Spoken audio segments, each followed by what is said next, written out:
Hey guys, welcome. Hey guys, not gonna work. Neat. You there? Yeah, there you are. Hey guys, it's Peter, and we got Minister JJ here. We're gonna be doing firing up the Good Soil podcast again, and we know it's been a little bit been moving around a little bit in our building, so having a place where we can film this week in and week out is becoming a bit of a challenge at the moment, but hopefully we can get this back on a little more regular basis and get back.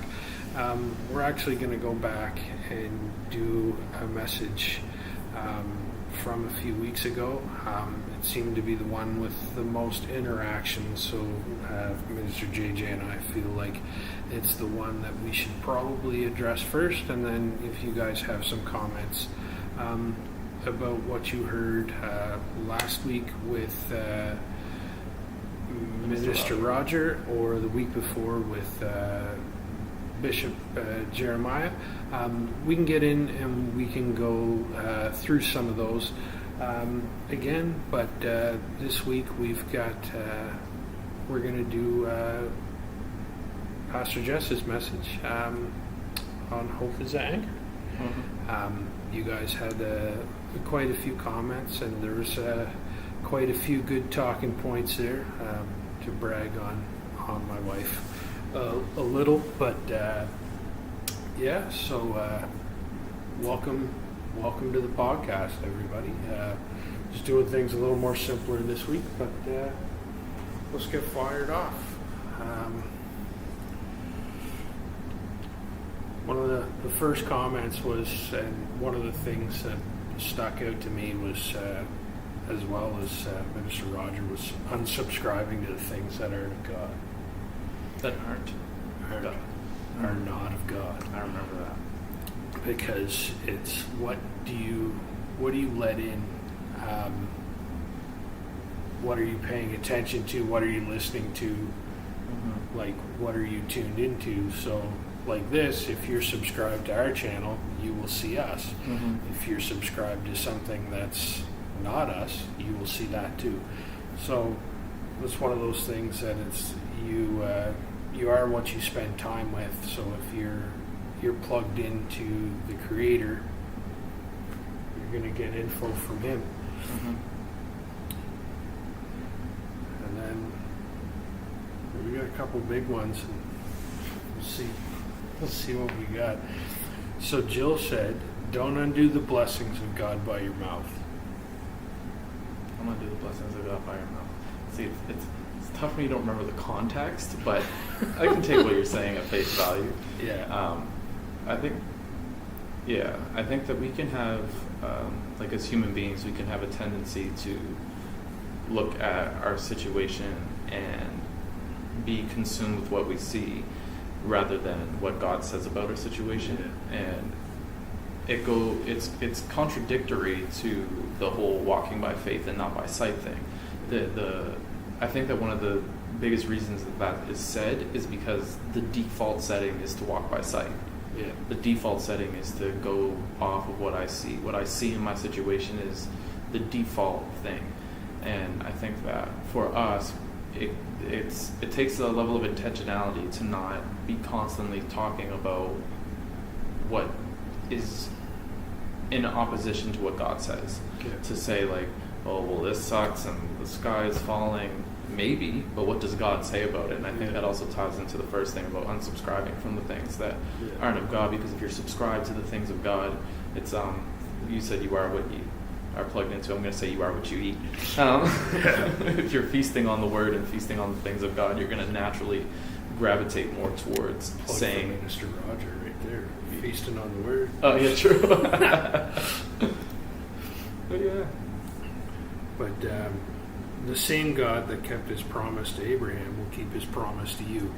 So Abraham was put in a situation where you would be sacrificing your only. Mm-hmm. But what did Abraham leave with? His blessing. His blessing. And more than what he was expecting. So God is always going to keep his promise, and it will usually, often, always be more and better than what you thought it was. But the key is that you have to pay attention to God's will. Because if what you're expecting doesn't line up with his promise, then you're aiming towards the wrong thing. Yeah. Speaking on keeping ourselves in voluntary captivity, so it's what boundaries do you put on yourself, whether it be something that you're doing in fear or in your own feelings, like I don't want to do that because this is how it's always been, or how I'm identifying myself, or anything like that. It's you're keeping yourself there, God's not keeping you there. You want to give the Harper analogy? The Harper one? Yeah. Which one's that? I just remember there was a Harper analogy. Something to do with her bed. Oh, yeah. I remember, yeah. So Harper will stay in her room and won't come out of her bed, even though there's nothing keeping her in there. She knows how to work all the doors in the house. She knows how to get in and out of her bed. It's not like it's a crib or there's big sides or anything. She stays there. One, it's great as a parent. I'm sure there's lots of people that would wish that would happen, but Harper stays in her bed until we, Pastor Jess or myself, go in to get her. She's perfectly free to leave, but she stays. So she's keeping herself there. Maybe we don't want to say that she can get out on her own, but she can. And that was one of those things, is that she's there because of the restrictions that she feels are placed on her. Or that she used to have. Yeah, with the because crib. when you're in a crib, obviously some kids climb out.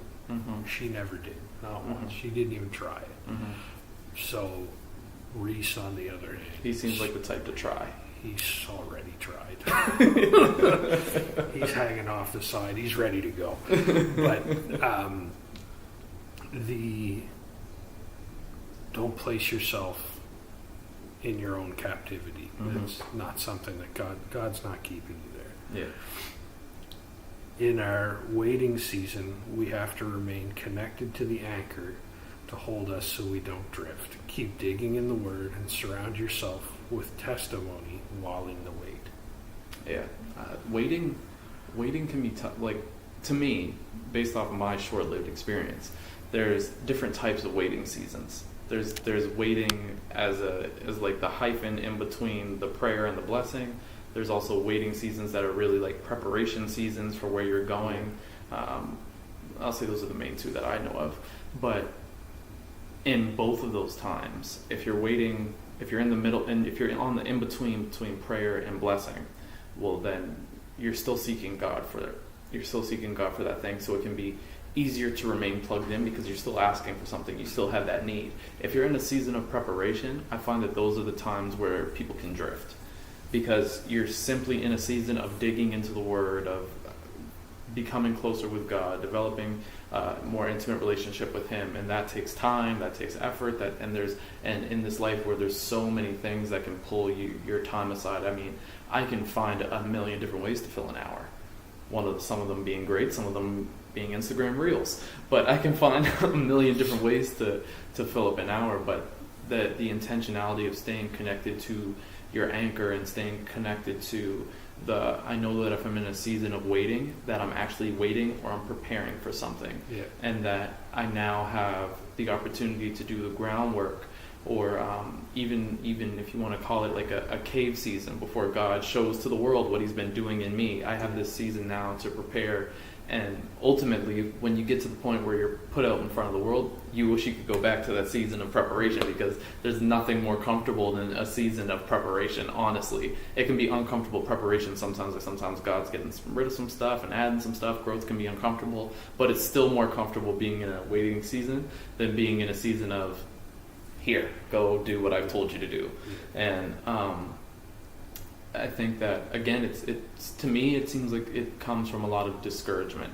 A discouragement of not seeing what I'm asking for, a discouragement of not seeing the fruit produced of all the labor that I'm putting in. But I think that when we continue to stay in faith, and we know that the Word says that there's always going to be seed time and harvest, and that time becomes more like Christmas Eve. Yeah. Where you're like, I know that there's presents, and I know that when I wake up tomorrow, there's going to be more than when I went to sleep. Yeah. And it's that when you know that Christmas is coming, you can be excited. When you know that the promise is coming, you can be excited, but you have to have faith to know that it's coming. And if you don't, then you're likely going to waver off in the wait. This one of the things that always a preacher that I heard one time referred in a way to this season like a butterfly. Mm-hmm. So when a caterpillar goes into the cocoon, it's easy to wait. Mm-hmm. It's resting, it's growing, it's developing. Their whole body changes, so they grow wings, their torsos, their anatomy changes fundamentally. When they're trying to come out of the cocoon or the chrysalis, depending on to what you subscribe, moth, butterfly, it's neither here nor there. It's the same process. If you take the butterfly out of the cocoon, mm-hmm. once it's ready and developed, if you see it start to struggle trying to get out of the cocoon, and you assist it, it will never be able to fly. Mm. Because the process was rushed. Mm-hmm. So in the time where it's trying to escape and get out of the shell or out of the weight, that struggle becomes its strength. Mm.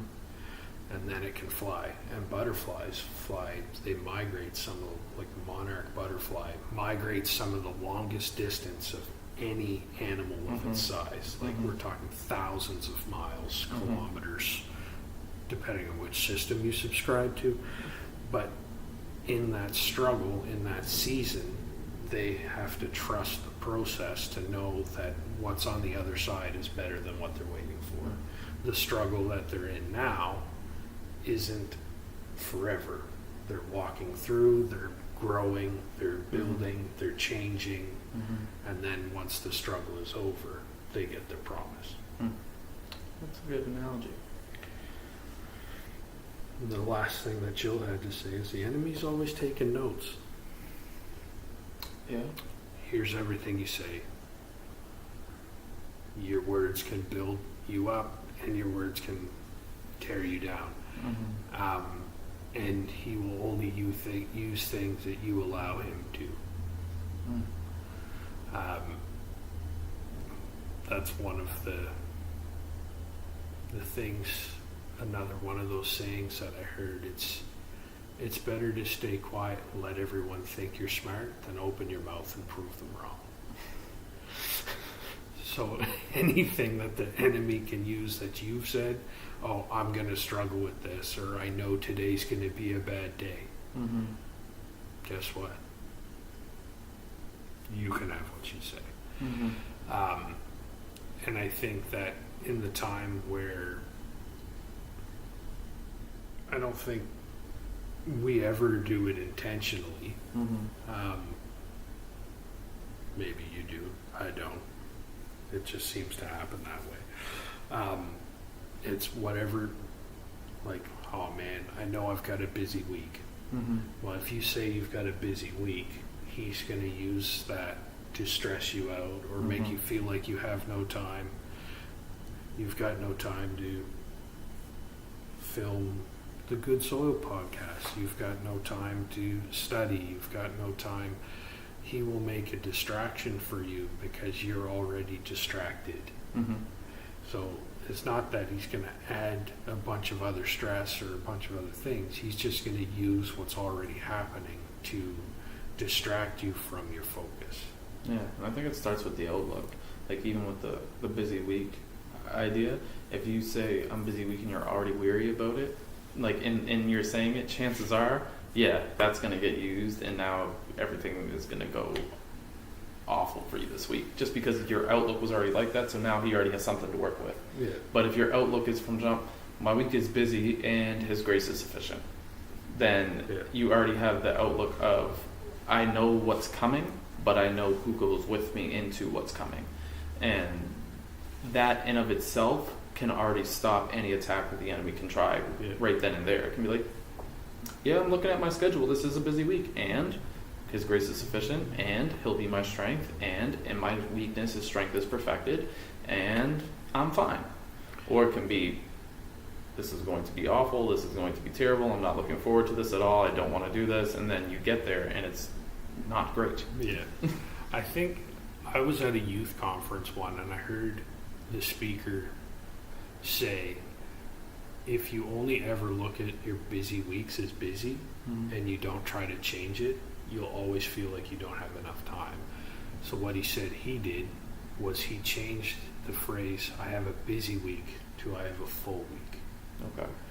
Because it kind of takes, it's one of those things that I've had to try and implement, because it does work. When you take the busy, it means that you feel like you have no time, but when you have a full week, it means you have a plan. So if you have a full week, I have a plan, I've got things going on. I can see my schedule for the next, month is basically what I'm booked out at work. I can see something that's happening every day until then, and I could say, yeah, I've got a full day, or I've got a busy day, and then everything that I see, what if this happens? What if this problem goes through? What if this thing doesn't go right or anything like that? It means that my busy day turns to chaos. But if I say, man, you know what's great? Running an automotive shop. I got a full schedule today. Yeah. It's potential. It's a way to look at it in a sense that you can eliminate some of the stress by just being like, oh man, I'm so busy. I got a full schedule. Sounds way better, even when you say it. Yeah. So it's like, oh, I got church on Sunday and class on Monday and prayer on Tuesday and that, I mean, those are all church things. So maybe it's not the best to say those are filling up your schedule, but if you're someone that's, okay, well, Sunday came with practice and time to prepare, and I have to figure out how I'm getting all the gear there and setting up and coming up with a plan and establishing some processes and a volunteer system and, you know, the week, we all have 24 hours in a day. And it seems like some people can do a lot of things in those 24 hours. Someone like Bishop can do a lot of things, and he works relentlessly. I know. I've been with him on a trip. Doesn't stop. Yeah. Maybe he gets tired. My guess is when he crashes, sleeps, wakes up, starts all over again. Yeah, pretty much. But he's got a goal. He's got a vision. He's got a plan. So he, of anybody, could complain and say, I'm so busy. I've never heard him say it. And he's never imposed that on any of us. But again, it's how you look at it and how you approach it. So, yeah. That was all from the enemy is always taking notes. Wow, crazy. Shyla says, what spoke to me was we choose to live in bondage, chained to things God has already walked us through and already freed us from. We could also be standing right in an answered prayer, but we are so worried about what's next or trying to control the situation, we miss out on the actual blessing. Yeah. That's part of that is the Harper analogy again, but that's I'll touch on the second part, the standing in the prayer. I think if we're always looking to tomorrow, and there is Bible for this, but if I try to quote it, I won't. We will miss today. Like, don't worry about tomorrow, for tomorrow will have its own, all that stuff. I think that there's an aspect of this walk where you have to be in the moment and allow God to deal with the rest. Like, you have to get to the place where you're able to handle what he puts in front of you, Yeah. and allow him to deal with anything else. If he's telling you, if in this moment you're focusing on something, you're stewarding something that he's given you to do, Yeah. then you have to trust that he'll handle the rest. Yeah. Like, it's the whole, after you've done all you can, you stand. Yeah. And you just trust in him to do the rest. And we can and I think that that's one of the great schemes of the enemy, is to try to get you to focus on so many different things that you're missing what you currently have.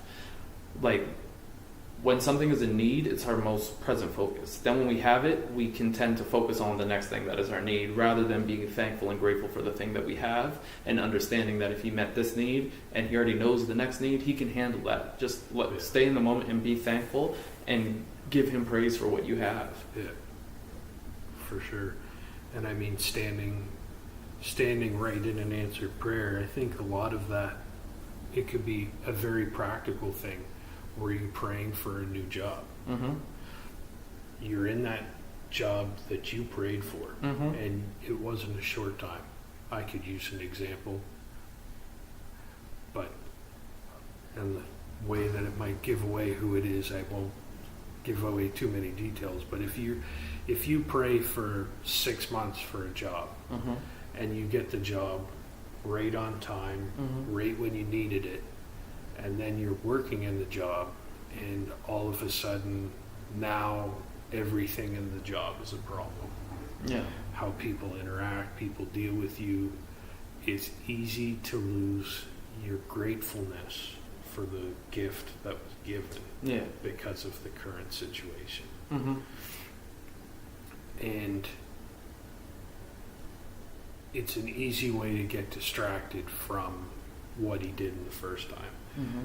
And I think that's one of those things that if you had 15 people in a room and you said, take this big problem that you've got Mm-hmm. and write it down and put it in a pile, and then everyone goes around and picks what's in the pile, Mm-hmm. everyone 10 out of 10 times will take their own problem back. Mm. Yeah. Because it's something that they know. Mm-hmm. So in the time that we're growing and we're stretching and standing in an answered prayer, it's probably going to lead us to the next answered prayer. Mm-hmm. It's like the cocoon. Mm-hmm. You're in a test. Yeah. And I think that just focusing on an attitude of gratitude Mm-hmm. is going to place your mind and your spirit in a position to remember the grace that we've been given Mm-hmm. and the blessing that we've been given. Like me, I've always prayed to run my own auto shop, Mm-hmm. but in the natural, there's no real way that was going to happen. Mm-hmm. I worked for a big dealer group in the city, and then I ended up teaching at one of the community colleges, and then an opportunity came up where I got to work with some friends to run my own auto shop. Mm-hmm. With that came a whole bunch of other stresses and things that I had to learn from and learn and walk through. And there was days for sure where I'm like, this is ridiculous, like this is too much. Mm-hmm. But I know that God promised that he would give me the desires. Mm-hmm. So when I get to a place where I'm starting to go, this isn't worth it, I'm going, okay, but you said. Yeah. So I have to be grateful for where I'm at, Mm-hmm. even when it's hard. Yeah. What spoke to Nanny spoke what spoke to me was when Pastor Jess talked about Reese, my son, and how he crawls and don't look up. And that God is saying, look up and stop looking at what's going on around us. It's been a little while. If you guys didn't hear the story, Reese has this thing where he'll crawl around on the floor, but he's looking at his shadow. So he's walking around and seeing things, and he's crawling head down and doing this. And what happens when you do that? You bump into things. And what happens when a toddler bumps into things? They cry. Could have been avoided if all we did was look up. So that's the story of Reese. So if you look up and stop paying attention to the wall, you know, you won't be there crying after you bumped your head. Or if you're Peter walking on water and you stop looking at Jesus and look at the water, then you start sinking. Yeah. I knew the paraphrase ministry was coming. That's right. It's exactly. It's looking at Peter walking on the water. It's like, well, just walk. Yeah. You were already doing it, and then you got scared. And then you started sinking. Man, it goes into so many things. When we allow hope to be our anchor, that's when we experience the peace and confidence and joy we need. When we allow hope to be our anchor, that's when we experience the what? The peace, the confidence, and the joy. Yeah, that makes sense. When you're anchored in hope, I believe this was something that was said, so I'll reiterate. It makes room for faith, because faith is the substance of the things that you're hoping for. Yeah. And I think that when we have the connection to hope, and it makes room for us to turn that hope into faith, faith is the currency of everything that we do in the kingdom. If everything takes faith, there's not one thing that we do that doesn't take faith. If you're praying, you have to pray in faith, or otherwise, who are you talking to? Yeah. If you're worshiping, you have to worship in faith. Otherwise, who are you worshiping? Yeah. If you're getting ready to go up there and preach, you have to do it in faith, because odds are you're not that, I don't know too many people that can just bring out a good message and there be no substance to it, and the substance comes from Him. So you have to have faith in that as well. Like, you can be the greatest communicator in the earth, but if you don't have any substance behind what you're saying, and the substance being Him, then what are we really doing? So everything takes faith. So I think that understanding that we have to be anchored, we have to have hope as an anchor, and then allow that hope to turn into faith, so we can walk in peace, we can walk in confidence, because my faith is in Him. So now I have confidence in Him. This is the confidence that we have. It's Him. And that makes room for me to actually to do this thing without looking at storms, crawling like Reese. Yeah. And I mean, absolutely. Just the hope and the confidence and the trust in Him, where you're putting your faith and what you're believing in, where's your focus. I mean, if you're shooting an arrow, you have to point it where you want to go. Mm-hmm. So if you're focused on the tree, you're going to hit the tree. Mm-hmm. One of the things that I know Pastor Reed probably drills into so many people's heads. He's a motorcycle instructor. Mm-hmm. If you ride a motorcycle, or you want to ride a motorcycle, the number one thing they said is, look where you want to go. When you're moving, look where you want to go. If you will go where you're looking. Mm-hmm. So if you look in the ditch, guess what? You're going in the ditch. You look into oncoming traffic. You go into oncoming traffic, because unlike a car, a motorcycle is based on balance and weight. Mm-hmm. So it's wherever you're pushing is where you go. Mm-hmm. And they notice that where people get lost in the desert, mm-hmm. they'll end up walking in a circle. Mm-hmm. Because you always favor one side, and it will almost always be a circle to their dominant side. Okay. So if you're right-handed, it'll be a big right-handed circle. Yeah. And that's one of those things is if you go where you're looking on a motorcycle, you go where you're looking or go where you're leaning when you're walking. If you lean on God, do you follow the things of God? Yes. Well, that was pretty good. And through leaning on God, He gives you peace, because He said His grace and peace is sufficient. Is in this confidence I'm found. You know, you will find joy in my presence. When we worship, we find Him. We focus on Him in our worship, because the worship is our offering to God. And it's one of those things, probably for us more so, as we lead worship on a fairly regular basis, or have led worship on a fairly regular basis.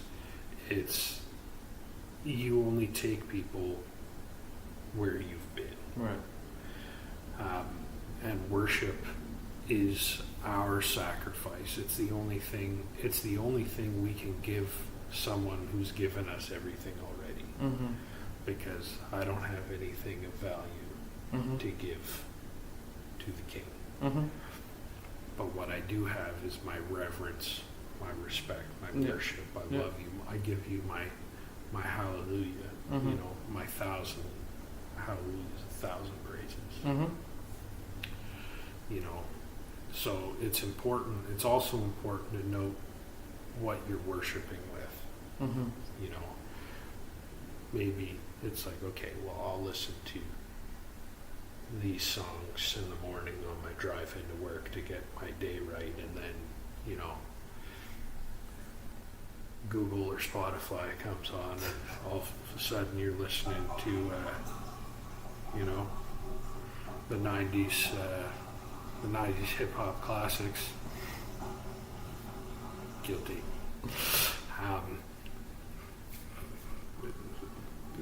Does that become your worship? Does that become your focus? What you put in comes out. So, like you said earlier, you are what you eat. Yeah. So, it's something that I'm working on too. I learned the difference, Kizzy said, I learned the difference between having hope and having faith. Hope is expecting, this I read multiple times because it is incredibly good. Hope is expecting God to fulfill His promises, and faith is knowing that He will do it. That's good. We can go home. Yeah. You guys, thanks for coming. Knowing that He will. That's the thing, right? Oh, there's more? Oh yeah. Okay. Once we ask for change of struggle or hurt to be broken, then the things that make us doubt, don't pick up the pieces of the broken chain and start putting them back together. Sometimes we do the enemy's work for him by speaking these things over ourselves. Did you start putting the chain back together because it was comfortable and you wanted to be back there? Yeah. After you just prayed and prayed and prayed? Yeah.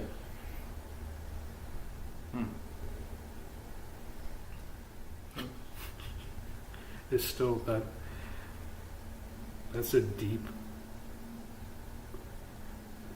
simple sentence, but there's so much depth to it. The hope is expecting God to fulfill His promises, and faith is knowing He will do it. Yeah. Because faith gives substance to our hope. Hope, the substance of what I'm hoping for, is my faith. Yeah. Which causes me to know that that He'll do it. Faith is. That's what faith is. Faith is the evidence of things hoped for. And knowing, I mean, there's always the faith of knowing, or the faith of a mustard seed could move a mountain or uproot a fig tree. The hope, if all we do is hope that the mountain's moved, it's empty. Yeah. But my God promised that he would always be with us, that he would never leave us, never forsake us. Mm-hmm. So in the struggle, in the breaking season, is where we find our peace is in him, Mm-hmm. because he's the only one that can break the chain, Mm-hmm. and he's the only one that can protect us while it's breaking. Yeah. So he's our hope Mm-hmm. and our anchor. Mm-hmm. He's the cocoon when Yeah. we're growing, Yeah. and he's the one that breaks the chain. I'm gonna be stuck on that one for a minute. But another one is that your sister, Which one? says, Maya, Oh. says, what stood out to me was that the anchor is not only for storms, but also for when things are still the waiting season. So not only for when we're in a storm, but when things are still. Mm-hmm. Yeah, it's that there's never a time to disconnect. There's never a time to forsake hope. There's never a time to take up your anchor. Whether it's stormy or whether it's still, you always have to be connected to your anchor. Yeah. There's in this walk, there's never a time where you shouldn't be connected, and yeah, I think that's what that says. Yeah. So and then our last comment is that the anchor is important, but so is the chain.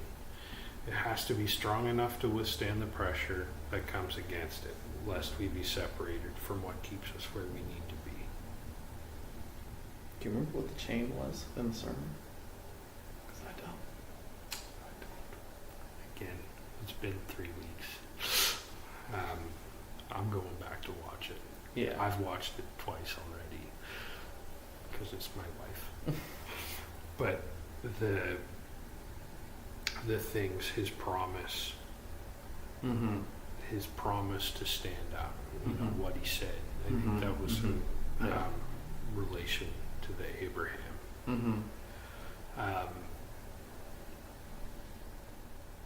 He knew what he needed to do, but he also knew that God wasn't going to abandon him in the moment. Yeah. So your anchor and your hope to be there, to know that he's going to fulfill everything, that you're still going to be connected to the ship. What ties you to his promise. Your relationship, your time, your prayer, your connection, your fellowship with others, you're being connected. What are you listening to? Who are you spending time with? What are you spending time with? Some Instagram reels are great. Yeah. You know, I've learned a lot of things from them, but you watch one Instagram reel that's not a preacher. That's a 2-hour bunny trail. You weren't sure you were going to get back, you know, but all it takes is one thing to get us off track, off course. So I think that just knowing that he's the anchor that holds us, the anchor that sustains us, that keeps us steady through the storm, is very comforting for a believer and hope for the unbeliever. Because especially right now, we're in this time in the season where there's so much, everywhere you look, there's a disaster, a catastrophe, a problem, an uproar, an upheaval, conflict. Now is the time that we need hope. And God gives us that. So we're supposed to be a light on the hill we're supposed to be salt in the earth. We're supposed to be, that beacon of light. Mm-hmm. But I almost feel like sometimes we're hiding in our shell. Mm. Yeah. And in a time where so many people need a breakthrough, a miracle, they need a hope. Mm-hmm. There's the little kid song that says that he is the light, Mm-hmm. the light of the world. Mm-hmm. I think that I could always do a better job. I will reflect it back to me. I'm not blaming anybody out here in YouTube land or anybody sitting with me on the couch. That I could do I could do better trying to be an example of his love Mm-hmm. and of his hope. I've had a lot of things in my life that I can say that if I didn't have that anchor, like there's no way I'd be here. Mm-hmm. Like I know for a fact I wouldn't be here Mm-hmm. because there would have been times where my life would have ended. Mm-hmm. So it's easy for, I don't want to say it's easy for, that might be a bad way to start that. It's easy to forget, for me, where I've come from sometimes. Mm-hmm. Because I'm always trying, or I'm constantly trying to look towards a new hope, Mhm. a new anchor. And it's a faith that's always stuck with me. Mm-hmm. One of the things that was spoken over me when I was a child was Luke 7:9. So I had a pastor that said, "Oh yeah, he's a boy and he's 7 pounds 9 ounces," which is how much I was. Mm-hmm. It's in Luke 7:9. No greater faith have I seen in this man. Mm. That's me. Is what I'm aspiring to. Yeah. Is I want to be that person. And sometimes it's easy to forget. That's in trying to do the mundane things, the daily things. It's Mhm. easy to forget what your calling is. Mm-hmm. So I'm working on it. We're all working on Yeah, that's all we can do. it. Anything? I don't think so. No, you good? I need to watch the sermon again for sure. Yeah. I will link that, the sermon in the video description below. Shameless plug. The Faith Community Church Dartmouth YouTube channel. If you guys have any questions, reach out on here, reach out on Facebook, Instagram, TikTok. We got it all. Do we? Maybe. I don't, but Faith Community Church does. Oh, we have it all. And there's people that we know and trust that are on there all the time. They will get the messages to us. You guys are awesome. Like, subscribe, share, help us get the word out so that way we can reach more people. We help more people. We can be the light and the hope for people that need it. So Father God, we thank you that you've given us this platform to help break down and discuss more of the things that you're showing us, that you are constantly leading us and guiding us, that you help us to be in tune with your will and your promise, that you guide us and you give us hope and you give us peace and confidence. We pray that as we go through these next couple weeks until we see each other again, that you bless us and you give us focus. In Jesus' name. Amen. Amen. Thanks, guys. We will see you next time.